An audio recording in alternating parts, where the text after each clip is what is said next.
আসসালামু আলাইকুম। আজকে নতুন একটা লিসন শেয়ার করব, সেটা খুবই গুরুত্বপূর্ণ, সব ক্ষেত্রেই প্রয়োজন হবে। তো শেষ পর্যন্ত দেখুন, তাহলে বুঝতে পারবেন। এর অনেক সময় শীট থাকে যেখানে আমরা ডাটা এন্ট্রি দিতে দিতে নিচে চলে যাই, আমরা হেডিং খুঁজে পাই না। এখানে আইডি, এখানে নেম, এখানে ডেট, এটা কিসের ডেট এটা আমরা দেখতে পাই না। তো আমাদের অনেক সময় স্ক্রল করে উপরে যেতে হয়। যদি আমার এখানে স্ক্রল করার সাথে সাথে আমার এখানে হেডিংটা থাকতো, তাহলে আমার এই সমস্যাটা, তো এইটা যদি আপনি এই সমস্যা দূর করতে চান বা এইটাকে ফিক্সড করতে চান, এই হেডিংটা আমার সাথে থাকবে। তো এইটা করার জন্য আপনার যে কাজটা করতে হবে, ফ্রিজ আনফ্রিজ ফাংশনটা ব্যবহার করতে হবে। তো এটা করার জন্য আপনি যে কাজটা করবেন, আপনি ভিউ ফাংশনে চলে আসবেন। এখানে হোম ট্যাবে থাকে আমাদের এক্সেল, এখান থেকে ভিউতে চলে আসবেন। ভিউতে চলে আসার পরে আপনি এখান থেকে নিচের যে কলামটা রটাকে আপনি ফ্রিজ করতে চান, এইটাকে, তো এটার নিচের থেকে এটার একটা নিচে আপনি সিলেক্ট করবেন। করার পরে এখান থেকে চলে আসবেন এই ভিউর ফ্রিজ প্যানেল।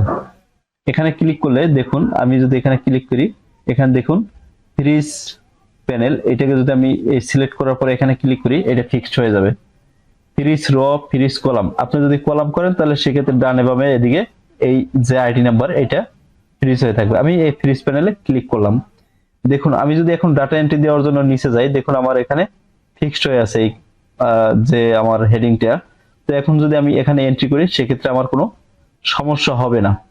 এখন যদি আমি এটাকে আবার দূর করতে চাই, যে আনফ্রিজ, দেখুন এখন আমার হেডিং উপরে চলে যাচ্ছে যখন স্ক্রল করি।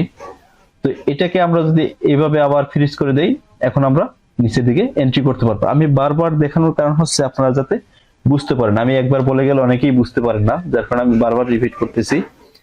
এখন যদি আমরা কলামটাকে ফ্রিজ করতে চাই, এখানে আমরা কলাম সিলেক্ট করে দেব।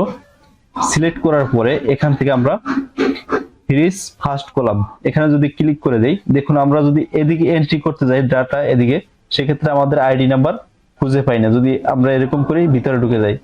আর যখন এই ফ্রিজ করে দিলাম, সেক্ষেত্রে আমার আইডি সাথে সাথে থাকতেছে। আমি যত দূরে এদিকে সামনের দিকে এন্ট্রি করি, তো সমস্যা হবে না। তো ঠিক সেম ভাবে এই র এর কাজ একই। এখানে আমরা যদি র সিলেক্ট করি, এখান থেকে সিলেক্ট করলে এই যে ফ্রিজ প্যানেলের কাজ এবং র এর কাজ ঠিক সেমই। যদি আমি সিলেক্ট করে এইভাবে করি, আর ফ্রিজ প্যানেলের কাজ হচ্ছে, আপনি যদি কলাম সিলেক্ট করে ফ্রিজ প্যানেলে ক্লিক করেন, তো আপনার কলাম ফ্রিজ হয়ে যাবে। তো আশা করি আপনারা পুরো বিষয়টা বুঝতে পারছেন, ফ্রিজ আনফ্রিজের কাজ কি এবং এটাকে কিভাবে করবেন। এটা খুবই একটা হেল্পফুল ভিডিও আপনাদের জন্য। কারণ হচ্ছে আপনারা এরকমের হয় যে আমরা ডাটা এন্ট্রি দেওয়ার জন্য এরকমের অনেক সময় যে আমার হেডিং উপরে যায়, অনেক সমস্যা হয়, বারবার উপর দিকে ওঠা নিচে নামা, তো একটা প্রবলেম হয়। তো আশা করি এই ভিডিওটা দেখার পরে আর কোনো সমস্যা হবে না। আর ভিডিওটি সম্পূর্ণ দেখার জন্য আপনাকে অনেক অনেক ধন্যবাদ, এবং ভিডিওটা শেয়ার করে আপনার প্রোফাইলে সেভ করে রাখতে পারেন। যদি মনে না থাকে তাহলে পুনরায় দেখতে পারবেন। আজকে এই পর্যন্ত, সবাই ভালো থাকুন। আসসালামু আলাইকুম।